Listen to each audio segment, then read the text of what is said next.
Bismillahirrahmanirrahim. Alhamdulillahi rabbil alamin, wassalatu wassalamu ala asyrafil anbiya sayyidil mursalin imamil muttaqin habibina wa syafi'ina wa maulana Muhammadin wa ala alihi wa ashabihi wa man ittaba'ahu ila yaumiddin. Rabbi shrah li sadri wa yassir li amri wa hlul 'uqdatam min lisani yafqahu qawli. Allahumma 'allimna ma jahilna wa dzakirna ma nasina bi rahmatika ya arhamar rahimin.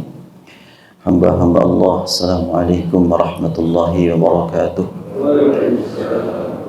Bahagia sekali bisa bertemu kembali, dikumpulkan di tempat yang suci. Semoga ini betul-betul sebagai bukti bahwa kita akan bertemu dengan Zat yang Maha Suci dari kiamat nanti.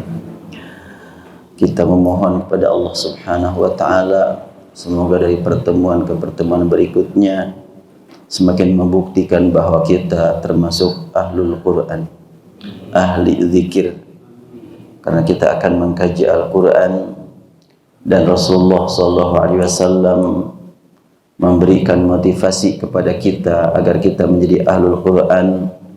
Rasul bersabda dalam hadis riwayat Bukhari, Inna lillahi malaikatan yatufuna fit turuqi yaltamisuna ahla zikri. Allah punya malaikat yang ditugaskan untuk selalu berkeliling menelusuri jalan-jalan sampai ke ujung berung. Siapa yang dicari oleh malaikat? Ahla zikri, ahli zikir. Dan tidak ada zikir yang lebih utama melebihi Al-Quran. Allah Subhanahu wa Ta'ala menegaskan, walaqad yassarnal Qur'ana lidzikri. Sungguh telah kami mudahkan Al-Quran untuk zikir. Maka zikir dengan Al-Quran penuh penghayatan ataupun kurang penghayatan, bahkan mungkin sedang berfikir kemana-mana tapi lisannya baca Quran, itu termasuk zikir. Karena Al-Quran itu dibaca oleh orang yang tidak ngerti sama sekali pun sudah mendapatkan nilai. Rasulullah SAW menegaskan, man qara'a harfan min kitabillah. Siapa yang membaca satu huruf dari kitabullah, satu huruf mana ada arti, tetapi dapat nilai dari Allah. Man qara'a harfan kitabillah falahu bihi hasanah. Dapat nilai satu kebaikan yang dilipat gandakan menjadi 10 kali lipat.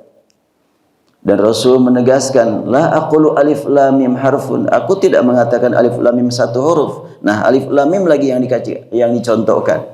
Kan tidak ada yang mengartikan alif lam mim. Berarti memang membaca Al-Quran paham ataupun tidak paham bernilai di hadapan Allah. Apalagi kalau paham, apalagi kalau menjiwai, apalagi kalau disampaikan kepada yang lain. Dan untuk sekarang menyampaikan kajian Al-Quran gampang. Tidak mesti semuanya menjadi mubaligh.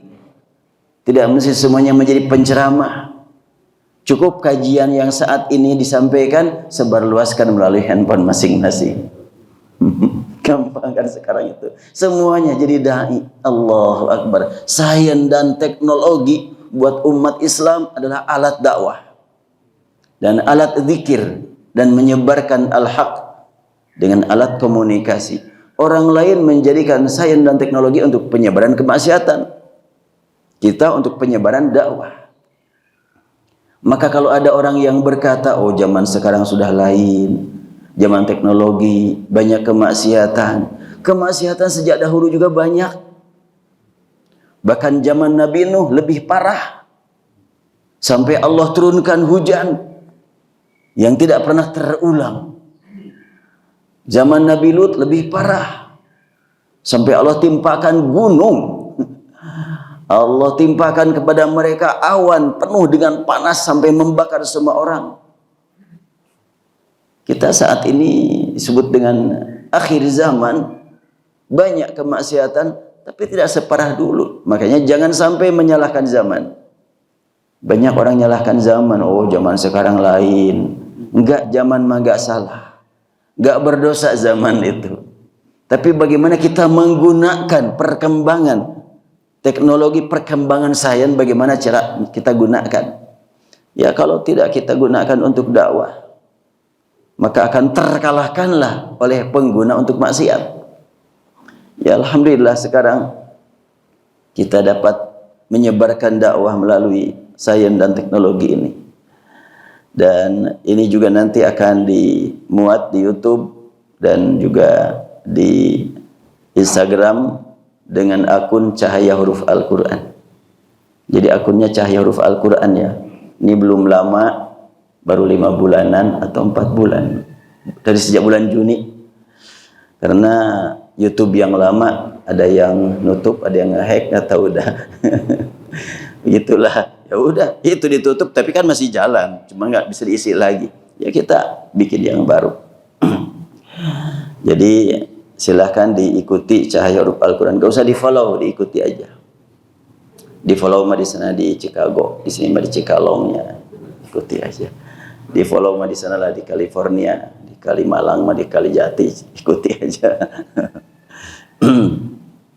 Ya, saya bacakan dulu hadis Rasulullah membimbing kita agar betul-betul kita mencapai derajat ahli zikri, ahlul Quran. Malaikat ketika mencari-cari di mana ada kumpulan yang sedang zikir, maka apabila mereka menemukan fa idza wajadu qauman yadhkurunallah tanadaw. Apabila malaikat menemukan orang yang sedang mengingat Allah, dan kita sekarang mana sedang mengingat Allah, membaca ayat-ayat Allah, membaca hadis Rasulullah, ini adalah zikir. Tanadaw, maka malaikat yang satu dengan yang lainnya saling memanggil, kesini di sini nih ada ahli zikir nih. Allahu Akbar. Berlomba tuh malaikat menemui kita. Halummu ila hajatikum, apa yang kalian cari di sini ada, ayo ke sini. Demikian kata sebagian malaikat kepada sebagian yang lainnya. Qala fayahufunahum bi ajnihatihim ila sama'id dunya, sehingga malaikat-malaikat tersebut menaungi kita semuanya, insyaallah menaungi kita sampai langit pertama, langit dunia. Qala fayas'aluhum rabbuhum, setelahnya malaikat menaungi ahlu dzikri, Allah bertanya kepada mereka, wa huwa a'lam minhum, dan Allah Maha tahu, tidak perlu bertanya. Kenapa Allah bertanya? Supaya pertanyaannya terdengar oleh kita dan bagaimana jawabannya. Ma yaqulu abdi, Allah bertanya kepada mereka, apa sih yang dilakukan oleh hamba-hambaku? Maka malaikat berkata, yusabbihunak, mereka mensucikan engkau ya Allah. Kita mensucikan Allah, makanya kita menghadiri majlis ini. Kita menyatakan bahwa Al-Quran adalah firman Allah dan Al-Quran adalah suci. Kita tidak sekedar hanya mengatakan subhanallah, tapi kita menjiwai tasbihnya, menjiwai kesucian Allah subhanahu wa ta'ala, dan kita mengharap kepada Allah agar Allah berikan kesucian kepada kalbu kita. Wa yukabbirunak, dan mereka mengagungkan engkau ya Allah. Jelas kita tadi sama-sama menyatakan takbir, dan saat ini membuktikan bahwa kita mengagungkan Allah subhanahu wa ta'ala. Wa yahmadunak, dan memuji engkau. Jelas kita memuji Allah subhanahu wa ta'ala dan menghinakan diri kita. Dengan menghinakan diri kita di hadapan Allah, Allah akan semakin mengangkat kita. Wa yumajjidunaka, dan memuliakan engkau. Qala, maka Allah berfirman, fayaqulu hal ra'auni. Rasul bersabda, Allah berfirman, hal ra'auni, apakah yang mengagungkanku, memuji aku, menyanjung aku itu mereka sudah tahu, sudah melihat aku? Malaikat menjawab, la wallahi ma ra'au, enggak ya Allah, demi Allah mereka enggak pernah melihat engkau dengan mata. Qala fayaqulu wa kaifa law ra'auni, maka Allah berfirman kembali, bagaimana sekiranya mereka sudah melihat aku? Ya, mudah-mudahan Allah berikan kepada kita nikmat bertemu dengan Allah di akhirat. Allahumma ya Rabbana inna nas'aluka ladzatan nazar ila wajhika. Ya Allah, berilah kami nikmat bertemu dengan Engkau nanti di akhirat. Maka malaikat ketika ditanya, bagaimana kalau mereka sudah melihat aku?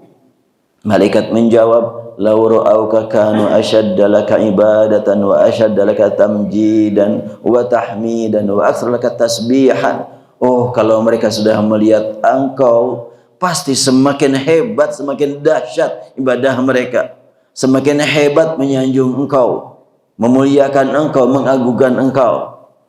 Maka Allah kembali bertanya, yaqulu fama yas'aluni, apa yang mereka minta dari aku? Malaikat menjawab, yas'alunakal jannah, mereka meminta kepada Engkau untuk dapat surga. Ya Allah, kita mohon pada Allah surganya. Allahumma inna nas'alukal jannah, Allahumma inna nas'alukal jannah. Qala yaqulu wa hal ra'auk wa hal ra'auha, Allah kembali bertanya, mereka minta surga, emang mereka udah pernah lihat surga? Sampai mereka berjuang ingin dapat surga, memang udah tahu, udah lihat? Maka malaikat berkata, la wallahi ya Rabbi ma ra'auha, enggak ya Allah, mereka belum pernah melihatnya. Lalu Allah bertanya, fa kaifa law annahum ra'auha, bagaimana kira-kira kalau orang yang meminta surga itu sudah melihat surga? Malaikat menjawab, law annahum ra'auha kanu ashadda 'alaiha hirsa wa ashadda laha talaba wa a'zama fiha raghbatan. Wah, kalau mereka sudah melihat, belum melihat saja minta terus, kalau sudah melihat pasti lebih berjuang lagi, lebih semangat lagi berjuang, dan semakin khusyuk memohon kepada Engkau untuk mendapatkan surga. Belum lihat saja sudah merindukan. Bagaimana kalau sudah lihat, kerinduannya semakin menggebu. Dan kita betul-betul merasakan saat ini, semoga tercatat di hadapan Allah, kita betul-betul yang tercantum dalam hadis ini. Kemudian Allah berfirman lagi, famimma yata'awwadzun, apa yang mereka khawatirkan, yang mereka takuti, yang mereka mohon agar dijauhkan. Qala yaquluna minan nar, mereka berlindung kepada Engkau dari siksa neraka. Qala yaqul wa hal ra'auha, apakah mereka pernah melihat neraka?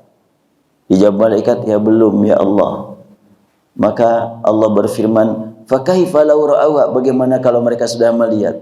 Malaikat menjawab, law ra'auha kanu asyadda min firaran wa asyadda laha makhafatan. Kalau mereka sudah melihat neraka, tentunya akan semakin menjauh dari perbuatan yang mengantarkan ke neraka, akan semakin menjauh mereka dari hal-hal yang memang tidak bermakna buat kehidupan di masa mendatang. Akan semakin hebat mereka berjuang untuk menjauhi perbuatan yang tidak diridhai Engkau, karena mereka semakin meningkat rasa takutnya kepada neraka. Lalu Allah berfirman, fayaqul fa ushhidukum anni qad ghafartu lakum. Nih, saksikan wahai malaikat, aku nyatakan orang-orang tersebut sudah kuampuni semuanya. Allahumma ighfir lana, Allahumma ighfir lana. Semoga kita termasuk yang sudah diampuni oleh Allah semua dosa kita. Qala yaqulu malakun minal malaikah, satu malaikat berkata. Kalau terjemahannya satu malaikat tetap ya, ini terjemahan yang dari satu buku ini. Salah satu dari malaikat, oh iya. Terkadang kalau terjemahan Al-Quran seorang malaikat, saya mah gak mau bilang seorang malaikat, malaikat mah bukan orang. Ya, satu malaikat berkata, fihim fulan laisa minhum inna majali hajatin. Ya Allah, itu di majlis itu ada orang yang tidak termasuk orang yang zikir tasbih tahmid, cuma hadir di situ ada keperluan lain. Itu gimana ya Allah? Allah berfirman, humul julasa la yashqa bihim jalisum. Itu adalah tempat zikir, tempat ibadah, tempat tasbih. Adanya orang tersebut tidak mengganggu, bahkan dia akan terkena syafaatnya oleh yang lain.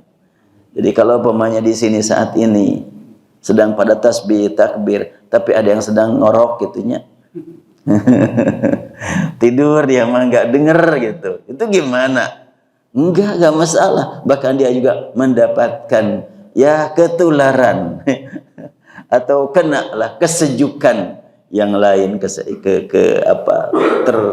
terbawa oleh yang baik semuanya. Alhamdulillah, semoga Allah Subhanahu wa taala memasukkan kita semuanya ke dalam golongan yang diampuni sebagaimana dalam hadis ini. Mari kita lanjutkan kajian surat Al-Qasas. Pada pertemuan yang lalu, kalau nggak salah baru nyampe ayat 10 apa ayat 9. Baik, sekilas ayat 10. A'udzu billahi minasyaitonir rajim. Wa asbaha fuadu ummi Musa farigha in kadat latubdi bihi laula arbatna ala qalbiha litakuna minal mu'minin. Ibunya Musa setelahnya mendengar bahwa Musa sudah ada di pangkuan keluarga Fir'aun, itu yang paling ditakuti, makanya rela melemparkan bayi tersebut ke lautan supaya tidak diketahui, dilihat, didengar tangisannya oleh keluarga Fir'aun. Malah ditemukan oleh keluarga Fir'aun, dibawa ke istana. Wah, luar biasa. Jelas spot jantung ya. Waduh, gimana? Makanya di sini disebutkan wa asbaha fuadu ummi Musa farigha. Maka fuadnya ibu Musa dalam keadaan kekosongan, asa teu napak jalan kaki teh, makan asa teu asup lah, kira-kira begitu. Pokoknya apapun sudah ingat Musa terus. Itu asbaha fuadu ummi Musa farigha in kadat latubdi bihi. Hampir-hampir ibunya Musa sekarang mau datang ke istana, itu anak saya, takut diapa-apain. Tapi kalau sekiranya diketahui ini ibunya dari mana, dari Bani Israel, bisa-bisa dibunuh tuh. Dia harus bagaimana? Wah, udah bimbang gelisah. Laula arrabatna ala qalbiha litakuna minal mu'minin. Kalaulah bukan karena Allah yang menjaga dia, pastilah dia lari ke sana mengambil anaknya. Tapi karena oleh Allah ditenangkan kalbunya, karena Allah menetapkan dia sebagai mukminin, maka dia bersabar, bertahan. Sudah saya sampaikan kalau nggak salah ayat ini, di sini ada fuad, ada qalbu, yang dalam bahasa Indonesianya dua-duanya diartikan hati. Nih kita lihat terjemahannya. Hati ibu Musa menjadi hampa. Sungguh hampir saja dia mengungkapkan bahwa bayi itu adalah anaknya. Seandainya kami tidak meneguhkan hatinya agar dia termasuk orang-orang yang beriman kepada janji Allah. Qalbu diartikan hati, fuad juga diartikan hati. Padahal tentu Allah menggunakan dua kata pasti memiliki makna yang masing-masing memiliki keistimewaan. Apa makna fuad dan apa makna hati? Ini saking kesulitan untuk mencari makna, dua-duanya diartikan hati. Entah karena terlalu luas bahasa Arab atau terlalu sempit bahasa Indonesianya. Sampai kesulitan. Cuma kalau saya perhatikan ungkapan-ungkapan para ulama berlandaskan kajian mereka terhadap Quran dan hadis, perbedaan qalbu dengan fuad. Kalau qalbu itu berkaitan dengan masalah keimanan, kalau fuad adalah komunikasi emosional, perasaan. Ketika ibu-ibu berkata umpamanya kepada temannya, "Kenapa Bu? Murung? Ada apa?" Sakit hati. Itu sakit hati, di situ sakit fuad itu. Fuad yang sakit hati. Itu tapi hati kan. Sakit hati sambil mengatakan sakit hati. Makanya nyebut sakit hati kan ke sininya tunjuknya atau ke sini. Kalau sakit hati kan ke sini di tengah nih. Padahal kalau kita lihat anak-anak muda menggambar hati, itu tuh ilove itu itu bentuknya kayak apa tuh? Apa memang di tengah atau yang ada di sini nih? Itu di sebelah dada kan, sebelah kiri kan, yang digambar begitu banyak. Jadi yang mana yang disebut dengan hati? Kalau hati yang memang disebut fuad, beda dengan hati disebut dengan qalbu. Al-Quran menyebutnya qalbu dengan fuad. Kalau ada orang non-muslim, seorang artis, betul-betul dia lembut perasaannya. Karena memang kalau sedang acting kan harus dijiwai. Lalu mendengar Al-Quran, begitu indah, suaranya bagus, dia sampai menangis. Ternyata dia tidak beriman kepada Al-Quran, tapi bisa menangis. Itu fuad. Yang terkena fuadnya. Di sampingnya ada orang muslim beriman bahwa itulah Al-Quran. Ketika dibacakan Al-Quran, karena dia sudah terbiasa, enggak nangis, biasa-biasa saja. Tapi dia beriman, iman dalam qalbu. Tangisan muncul karena terpengaruh fuadnya. Nah, di sini kita lihat ibunya Musa merasa kekosongan, kehampaan. Apa yang hampa? Fuadnya. Wa asbaha fuadu ummi Musa farigha. Tapi imannya tetap terpelihara dalam kalbu. Makanya dia tidak bergerak. Walaupun tahu betul anaknya sedang berada di tempat yang sangat-sangat menyeramkan, sangat rawan, sangat mengkhawatirkan, sangat ditakuti. Tapi karena ada iman terpelihara, dia enggak bergerak ke arah sana. Lalu setelahnya begitu, apa yang dilakukan sang ibu ini? Wa qalat li ukhtihi qussi. Musa punya saudara perempuan, punya kakak. Maka ibunya bilang kepada kakaknya Nabi Musa, "Qussi, Neng, lihat adik kamu di sana." Gimana cara lihatnya? Takut ah. Ini aja nih, bawa bala-bala. Biar pura-pura jualan bala-balanya ke sananya. Kira-kira begitulah. Bala-bala teh bahasa Arab. Bala. Iya kan? Bala innahu, dan selanjutnya kan banyak sekali.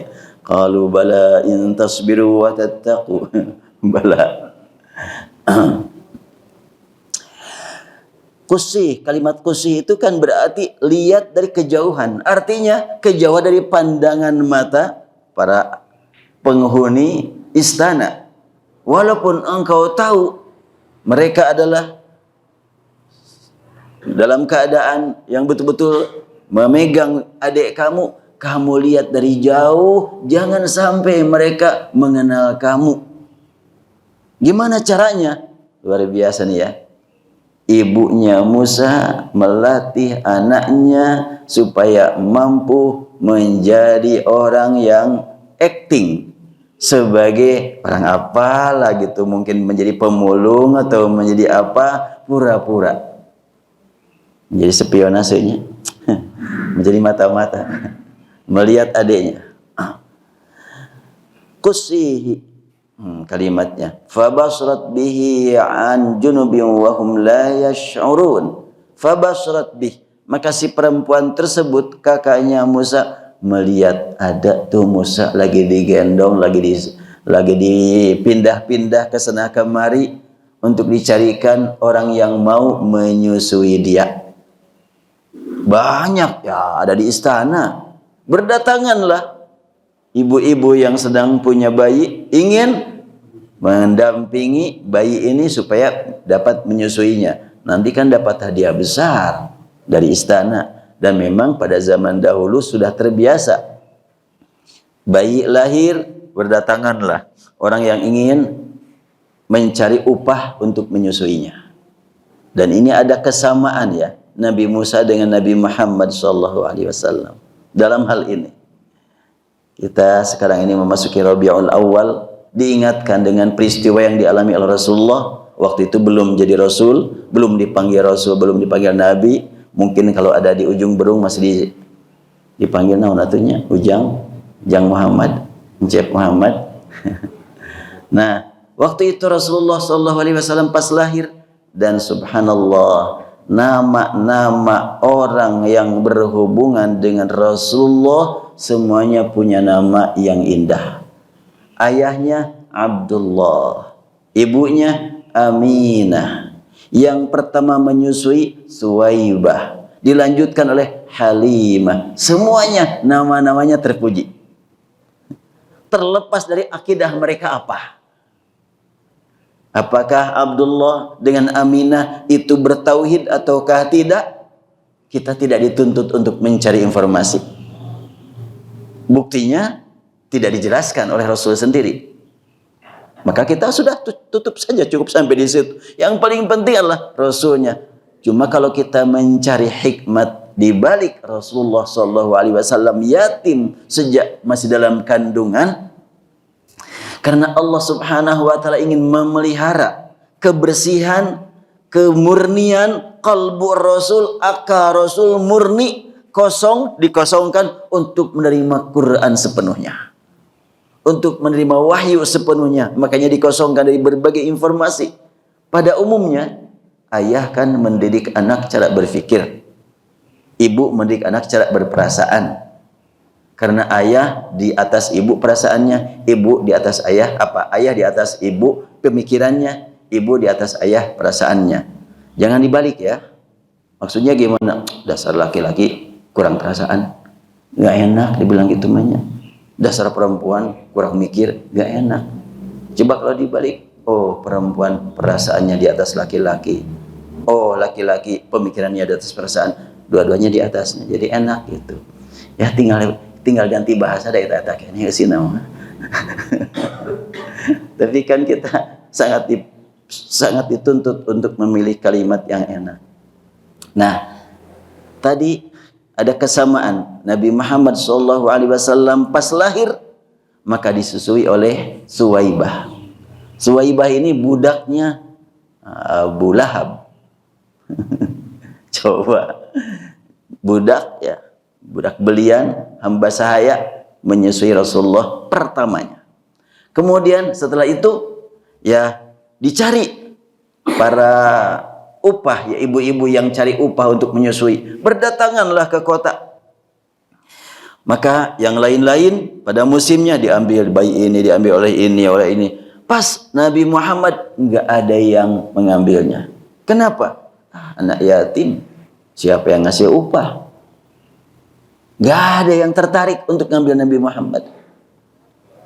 Maka Halimah As-Sa'diyah mengambilnya, minta izin kepada suaminya, boleh aku ngambil anak ini, semoga kita dapat manfaat dengan menyusui anak ini. Suaminya mendukung.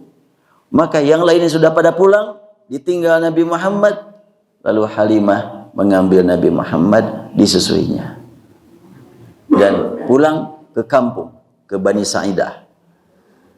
Pulang ke kampung, naik himar yang awalnya adalah himar ini kurus, pas dengan membawa Nabi Muhammad, maka himar menjadi segar, menjadi kencang, menjadi kuat, sampai di perjalanan mendahului orang yang sudah duluan pulang.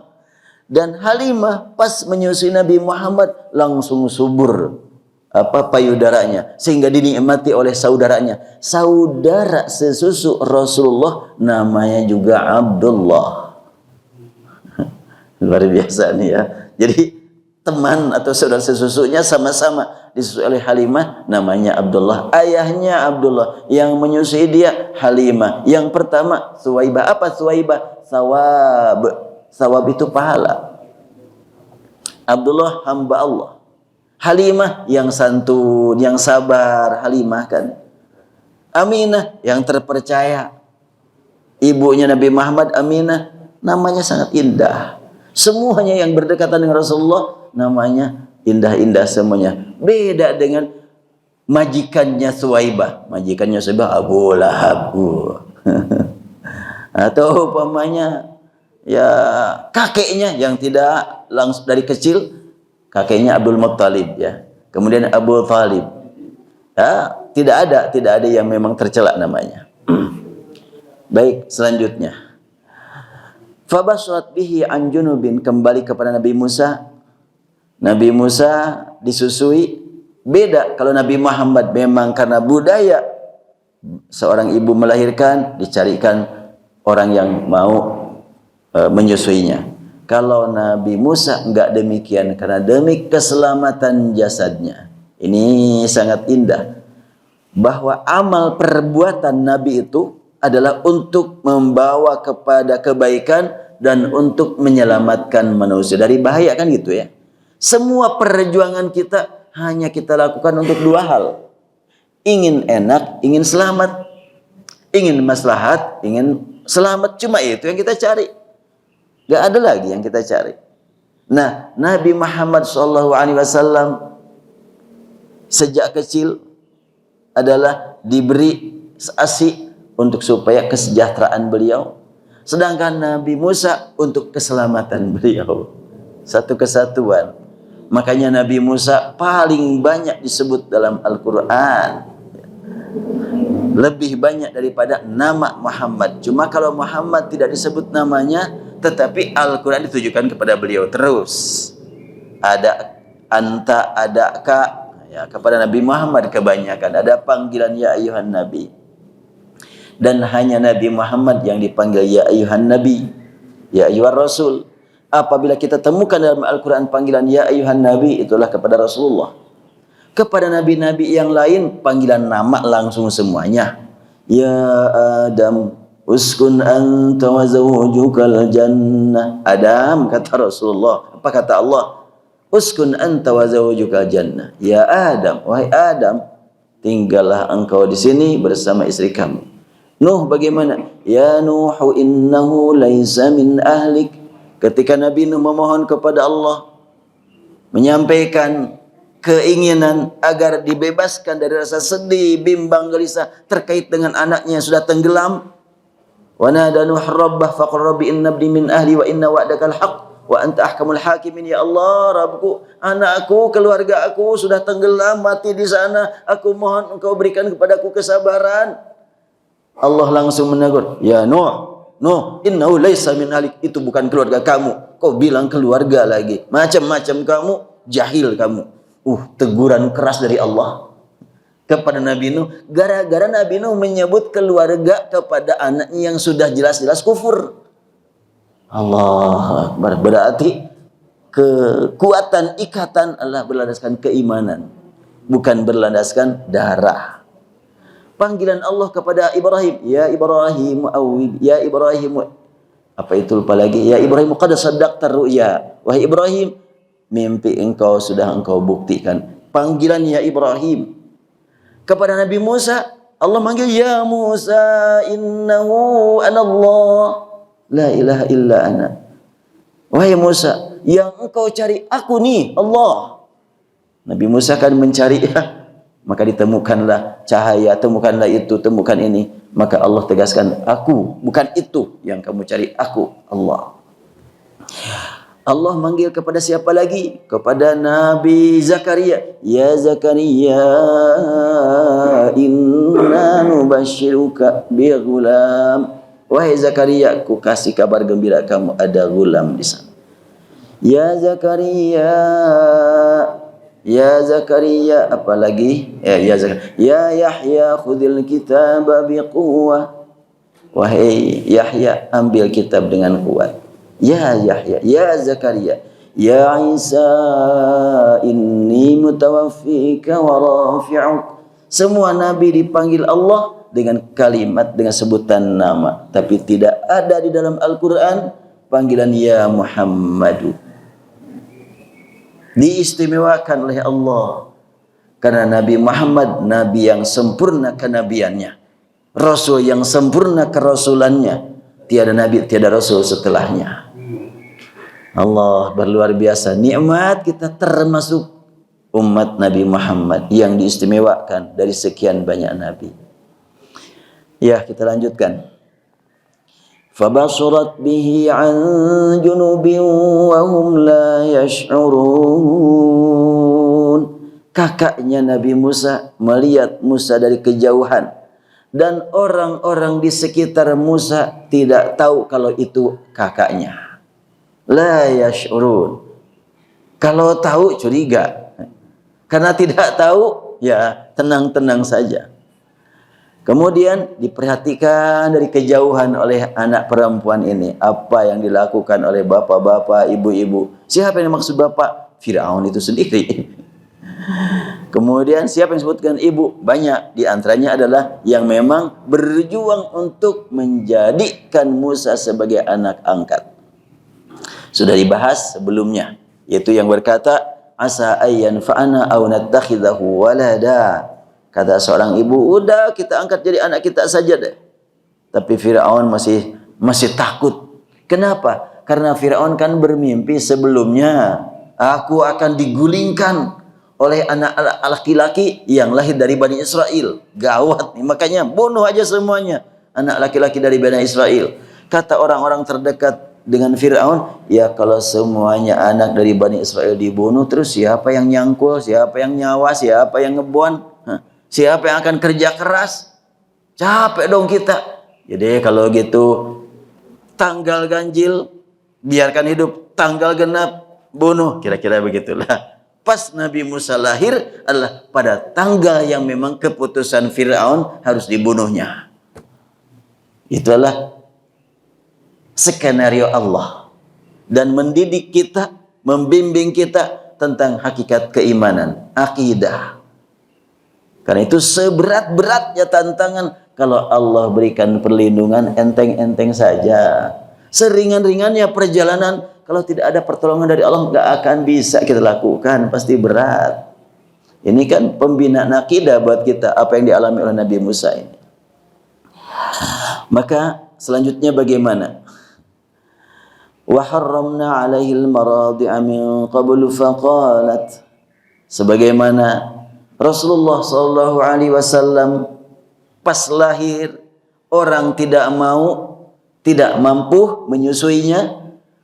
Kalau Nabi Muhammad ditinggal kaum wanita yang menyusui karena tidak dapat diharapkan ada upah, habis anak yatim. Kalau Nabi Musa bagaimana? Kalau Nabi Musa bukan. Ini yang akan ngasih upahnya Fir'aun ini. Istana. Besar pasti gajinya. Tetapi Musanya yang gak mau. Itu Allah yang ngatur segala-galanya ya. Wa harramna 'alaihil maradi'a, kami haramkan atas Fir'aun jangan sampai ada yang menyusui dia. Allahu akbar. Wa harramna 'alaihil maradi'a min qablu faqalat, maka kebingunganlah orang istana. Dikasihkan ke ibu ini, nolak si bayi ini, kasihkan ke ibu itu, nolak, semuanya ditolak oleh Musa. Enggak mau dia mengisap ASI dari ibu-ibu yang ada di situ.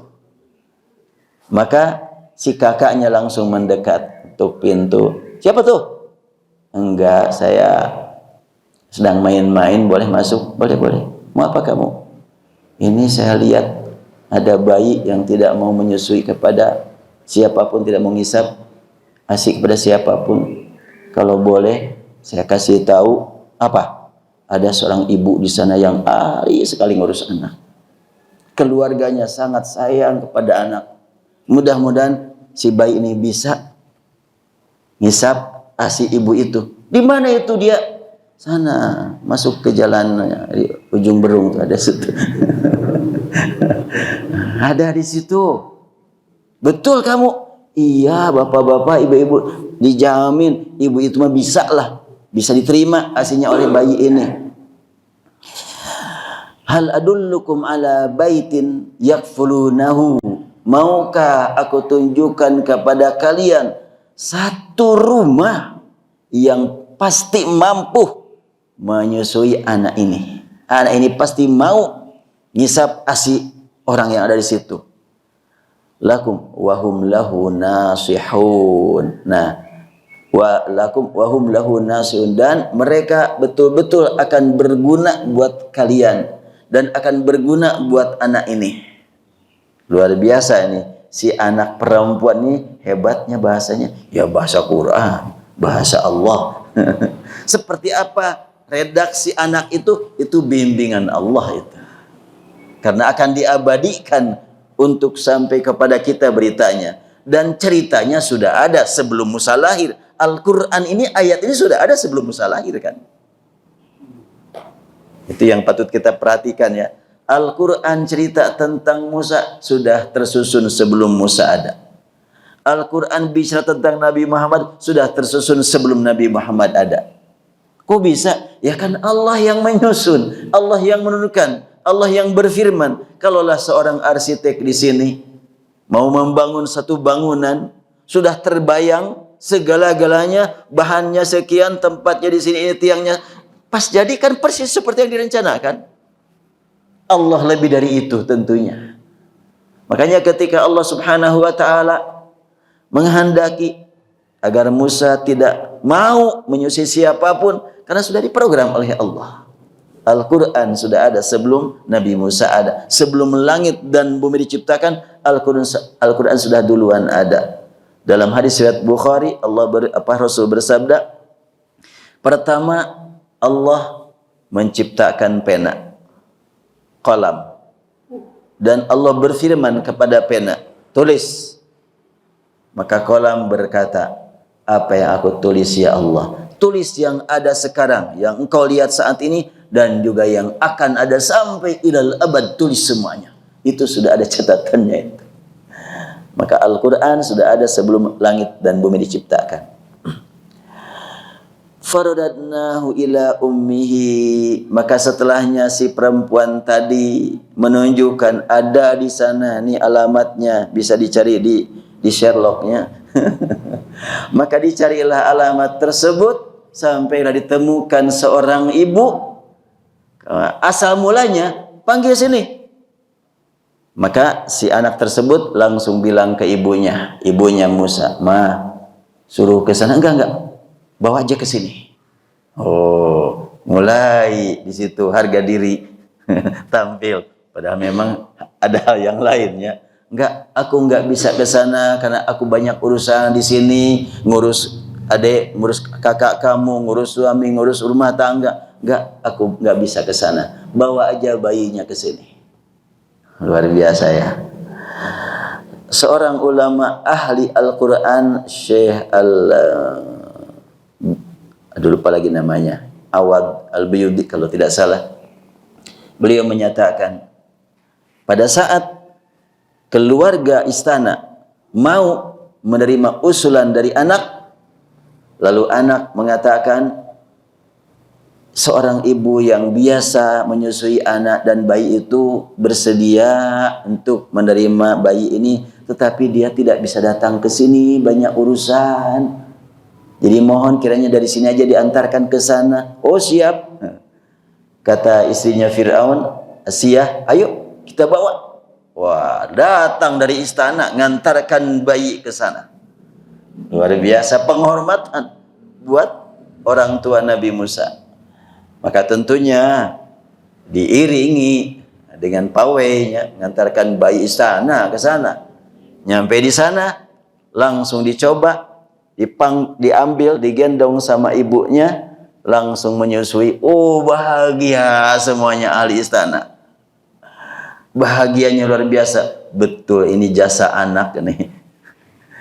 Skenario dari Allahnya semuanya. Maka akhirnya semuanya bahagia dan ibu dari istana langsung bertanya, "Ibu, ternyata cocok nih bayi ini disusui oleh ibu, mau minta upah berapa per bulan?" Enggak, terserah aja lah berapa aja. Oh, lebih tertarik lagi tuh. Enggak minta, enggak menawarkan lagi, enggak menetapkan. Udah, akhirnya dikasih yang secukup-cukupnya. Buat dia, buat anak, buat keluarga semuanya. Itulah Allah yang ngatur. Ternyata Allah menjaga bayi ini dengan cara seperti itu. Sehingga akhirnya disusui oleh ibunya sendiri. Faradadnahu ila ummihi kay taqarra 'ainuha wa la tahzana wa li ta'lama anna wa'dallahi haqqun walakinna aktsarahum la ya'lamun.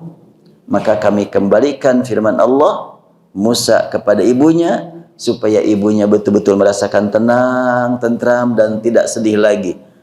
Kay taqarra 'ainuha. Ketika melihat anak bahagia, ini anakku sudah di pangkuanku. Wala tahzana, qalbunya tidak bersedih lagi, matanya senang, qalbunya bahagia. Wali ta'lama, dan tidak sebatas perasaan bahagia, indah, tetapi wali ta'lama, dan juga semakin tertanam keimanan. Jadi ada perasaan, ada kebahagiaan, dan ada ilmu. Wali ta'lama anna wa'dallahi haqqun, supaya berilmu betul-betul. Ini ilmu, wali ta'lama, punya ilmu bahwa janji Allah adalah hak. Tentu kalau sudah kalimat wali ta'lama anna wa'dallahi haqqun, bukan cuma untuk ibunya Musa, tapi juga untuk kita semuanya. Dengan menyaksikan peristiwa ini, kita semakin merasakan dan semakin yakin janji Allah pasti akan terpenuhi. Karena Allah tidak akan pernah merasa kesulitan memenuhi janjinya. Kita kadang-kadang sering kesulitan memenuhi janjinya. Aduh, udah janji gimana tuh, bentrok lagi dengan ini, dengan itu. Ada masalah baru. Allah tidak pernah hal itu terjadi. Makanya inna wa'dallahi haqqun. Janji Allah pasti benar. Dan kita selalu mengungkapnya sewaktu tahajud kan. Allahumma Inna liqa'aka haqqun wa qawluka haqqun wa jannatu haqq wan naru haqq wan nabiyyuna haqq wa Muhammadun sallallahu alaihi wasallam haqq. Itu kan doa sewaktu tahajud ya. Ya Allah, janji Engkau pasti hak. Surga telah Engkau ciptakan dengan hak. Neraka telah Engkau ciptakan dengan hak. Itu ungkapan seorang yang suka qiyamul lail. Udah pada hafal kan semuanya doa tahajudnya? Nah, ketika mengatakan liqa'uka haq, ketika mengatakan liqa'uka haq, tingkatkan rindu bertemu Allah. Wal jannatu haq, surga pasti hak. Ya Allah, walaupun aku bukan orang yang layak masuk surga, tapi Engkau kuasa memasukkan aku ke dalam surga dengan rahmat-Mu. Wan naru haq, dan neraka hak Engkau ciptakan untuk menyiksa orang-orang yang berdosa. Ya Allah, walaupun aku banyak berdosa, Engkau ya Allah Maha Kuasa menyelamatkan aku dari siksa-Mu dengan rahmat-Mu. Gitu kan? Gitulah kalau ya ungkapan hadis, ungkapan Quran kan ringkas ya, tapi maknanya mendalam. Tinggal bagaimana kita menjiwai. Walita'lama anna wa'dallahi haqqun walakinna aktsarahum la ya'lamun. Indah, luar biasa. Allahu Akbar. Dari satu pihak anak, faradadnahu ila ummi. Anak sekarang sedang berada di pangkuan ibunya, aman, tidak ada yang dikhawatirkan lagi. Ibunya bagaimana? Sudah terobati rasa gelisah, bimbang, sedihnya. Di samping itu, ibunya dapat tambahan ilmu, tambahan keyakinan bahwa janji Allah pasti benar. Bagaimana sikap orang-orang di sekitar? Walakin aktsarahum la ya'lamun. Pihak lain enggak tahu kalau itu ibunya, kalau tadi anak itu adalah kakaknya, enggak tahu. La ya'lamun, dijaga oleh Allah. Kebodohan mereka tetap dalam kebodohan demi keselamatan. Oh, berarti kalau begitu banyak orang-orang bodoh tentang Islam untuk supaya meningkat kemajuan umat Islam. Kok bisa seperti itu? Iya. Kalau tidak ada orang yang bodoh, orang berilmu nggak berguna, nggak ngajar.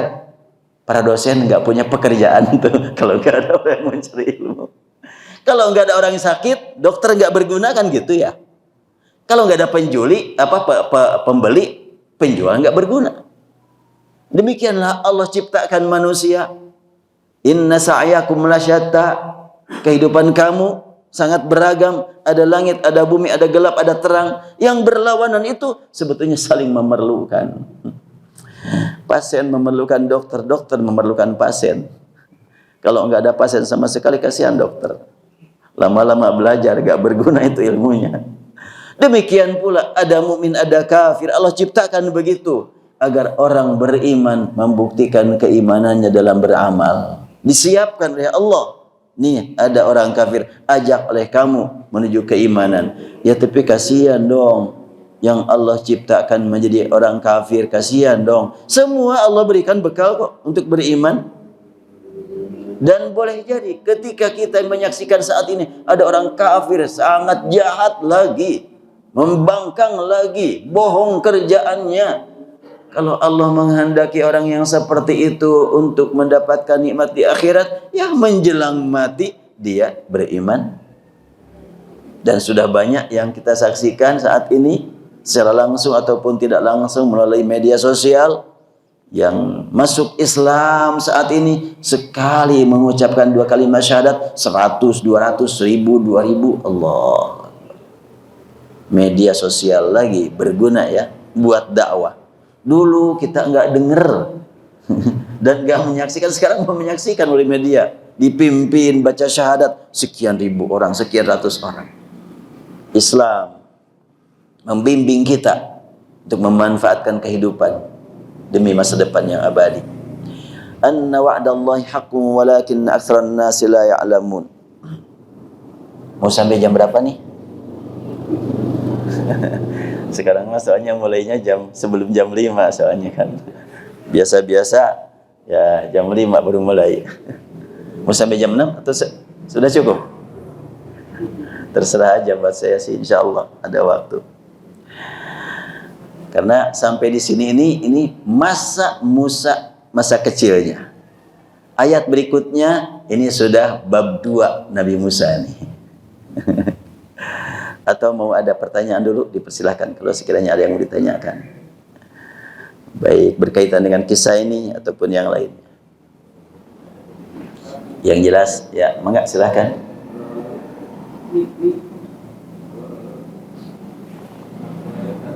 Ada mic-nya enggak?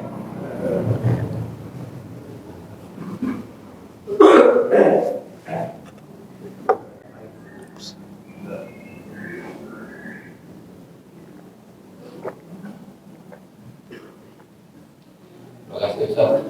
Tapi ini mungkin pertanyaannya agak melonjak Ustaz dari kisah Nabi Musa. Hanya ini menggelitik saya cukup lama Ustaz. Ustaz pernah sampaikan bahwasanya kisah Nabi Musa ini, nama Musa itu yang paling banyak nama Nabi yang disebutkan di Al-Quran. Nah, yang menarik buat saya Ustaz, saya ingin menanyakan ke Ustaz ibroh mengenai atau pelajaran yang dapat kita ambil dari sifat Nabi Musa, di mana kita sama-sama tahu setidaknya ada cerita dari Nabi Musa ini yang sangat kritis beliau itu. Ya kita mungkin di Al-Quran ada kisahnya saat beliau membawa 80 muridnya ke Bukit Sinai. Kemudian setelah itu murid-muridnya ingin bertemu kepada Allah, ingin melihat wujud Allah. Dan di situ kemudian oleh Allah kalau tidak salah disambar ya, kalau tidak salah ceritanya. Nah, kemudian Nabi Musa kalau boleh dibahasakan memprotes kejadian itu dan akhirnya murid-muridnya dibalikkan kembali. Kemudian juga kita ada cerita juga mengenai Nabi Musa dengan gurunya Nabi Khidir.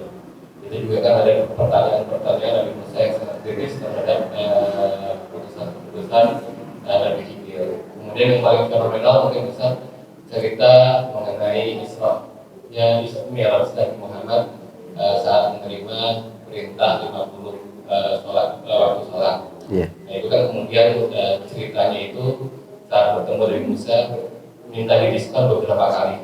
Nah ini jadi dari 3 cerita itu kelihatan sifat kritis beliau itu apakah bisa kita ikuti seperti itu, bahkan keputusan-keputusan yang datang dari Allah pun beliau itu dikritisi.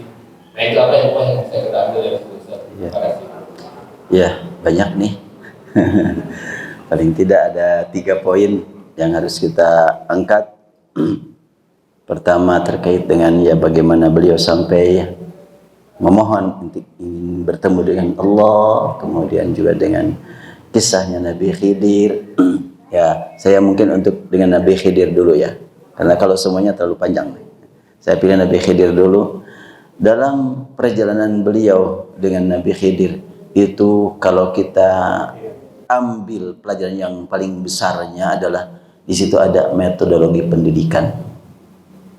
Banyak sebetulnya makna yang patut diambil dari perjalanan Nabi Musa dan Nabi Khidir. Tapi yang pertama itu adalah didaktik dan metodik itu. Karena ketika Nabi Musa mendapatkan pertanyaan dari Bani Israel, siapa wahai Musa yang saat ini ada orang yang lebih tahu daripada engkau? Gak ada. Kalimat gak ada itu langsung dapat teguran dari Allah. Wahai Nabi Musa, engkau Rasul ulul azmi lagi, tapi jangan sekali-kali berkata aku paling pintar.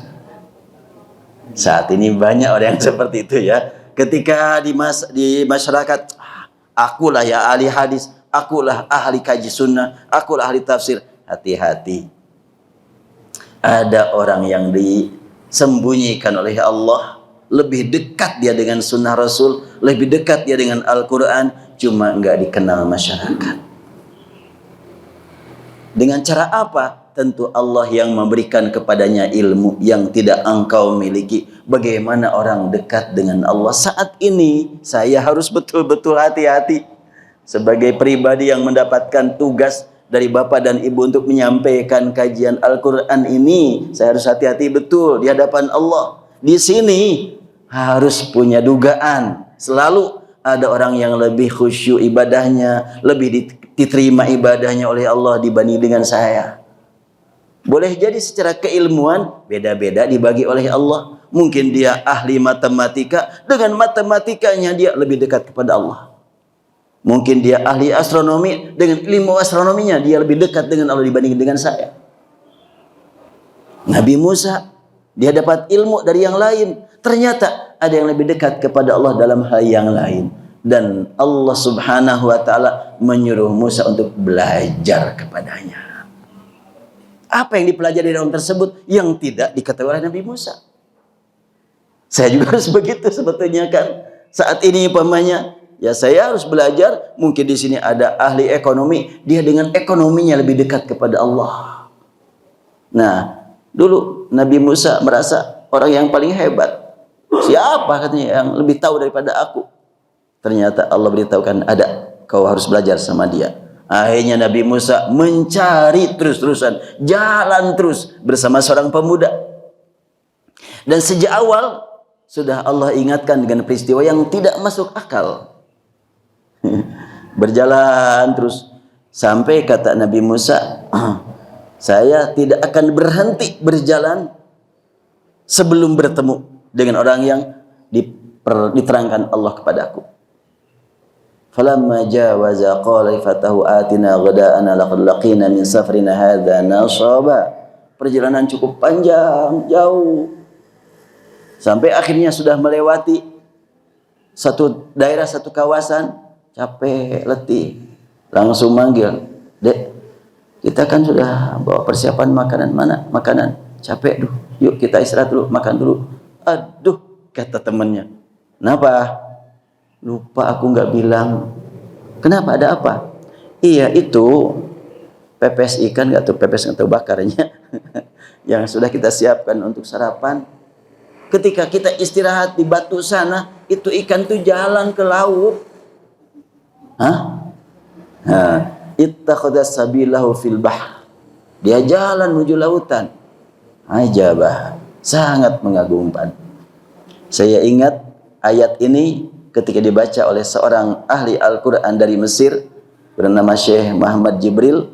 Dia sedang jadi imam. Dia membacanya, bukan Syekh Muhammad Jibril, Syekh Umar Al-Khazabri. Dia membacanya, wattakhadha sabilahu fil bahr ajaba. Bahasanya gitu. Itu ikan jalan menuju laut. Ajaba, sangat mengagumkan. Ketika ajabanya itu seakan-akan respon dari dia. Allah memberitahu ikan jalan ke lautan padahal sudah siap disantap, sudah matang, kok jalan lagi. Ajaba. Nah, kemudian kata Nabi Musa, itulah tempat yang harus kita temui, kita tuju. Ayo balik lagi. Maka balik lagi lah dengan pemuda ke tempat tersebut. Waktu itu gak ada siapa-siapa, tapi disitulah tentunya yang sudah dikasih isyarat oleh Allah. Yuk kita balik lagi, balik lagi. Maka setelahnya balik lagi ke tempat tersebut, ditemukanlah ada seorang hamba Allah yang menurut satu kisah sedang sholat, yang kisah lain mengatakan sedang tidur. Wallahu alam yang benar yang mana. Maka Nabi Musa nunggu sampai memungkinkan dia ditegur, sampai memungkinkan dia menjawab salam. Nunggu terus sampailah tiba saatnya untuk berkomunikasi. Maka Nabi Musa menyampaikan permohonan kepada orang tersebut, hal attabi'uk ala an tu'allimani mimma 'ullimta rusyda. Ustaz, Mama, Kiai, ajengan, saya mencari-cari engkau sudah sekian lama. Mau apa? Itulah saya maksudkan, barangkali engkau saat ini mengizinkan. Izinkan apa? Izinkan aku ikut engkau. Luar biasa. Ingin aku ikut engkau. Bukan ajarin dong ilmu pada aku. Aku mau ilmu itu, ilmu ini. Enggak. Tapi indahnya kalimat Nabi Musa, hal attabi'uka, bolehkah aku ikut engkau? Buat apa? Ala an tu'allimani mimma 'ullimta rusyda. Kiranya nanti di perjalanan engkau berikan kepadaku ilmu, bimbingan memanfaatkan ilmu. Bukan ilmu tafsir, ilmu Quran, ilmu bahasa, ilmu hadis, bukan, tapi bimbingan memanfaatkan ilmu. Rusydan. Bukan ala an tu'allimani ilman. Kau ajarkan kepadaku satu disiplin ilmu, enggak, tapi bimbingannya itu aku sudah mendapatkan ilmu dari Allah, ternyata aku perlu bimbingan dari engkau.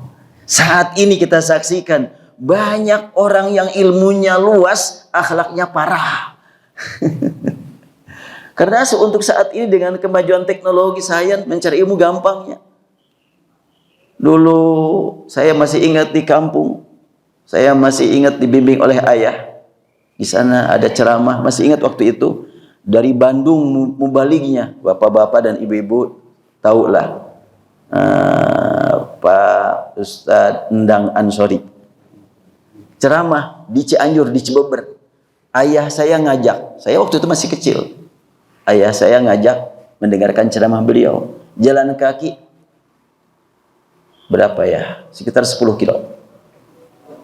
Jalan kaki 10 kilo. Malam. Wah, pas pulang udah mau jatuh, saya sudah ngantuk. Pulang jam 1 ya. Malam ke kampung. Tapi ayah ngajar saya seperti itu. Mencari ilmu sampai ya jalan. Saat ini kalau pemanya ada penceramah, wah jauh. Pakai Zoom enggak? Tinggal gitu aja kan. Di Facebook aja deh. Subhanallah. Bisa sampai tiduran kita dengarkan pengajian. Siapa saja penceramahnya. Saya masih ingat waktu itu. Pelajaran dari ayah saya itu bukan ilmunya. Dan saya mah belum ngerti itu ceramahnya juga. Masih kecil. Tapi itu bimbingan jalan kakinya itu mencari ilmu sampai seperti itu. Mendidik saya. Allahu Akbar. Sekarang dengan fasilitas yang begitu mudah mencari ilmu, mudah. Termasuk saya umpamanya sekarang mau membaca kitab apa nih? Tinggal dibuka ini nih. Mau kitab tafsir, ya inilah semuanya nama tafsir ini semuanya nih. Ini nama tafsir nih. Tafsir apa di sini? Ratusan kitab tafsir. Kalau saya umpamanya mau mencari hadis, tinggal dibuka. Di sini ada nama-nama kitab hadis nih. Ini adalah mutunul hadis. Ini kitab hadis semuanya nih. Dan yang bisa dibuka halamannya juga.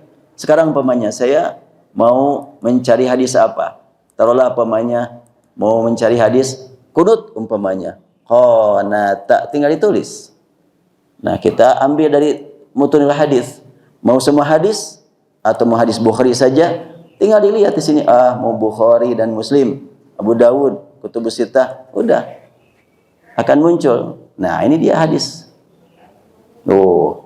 Ini hadis Bukhari semuanya nih. Ya Allah, mudah sekali nih. Makanya kalau saya umpamanya ditanya tentang hadis langsung menjawab, bukan pinter, ada apa nih?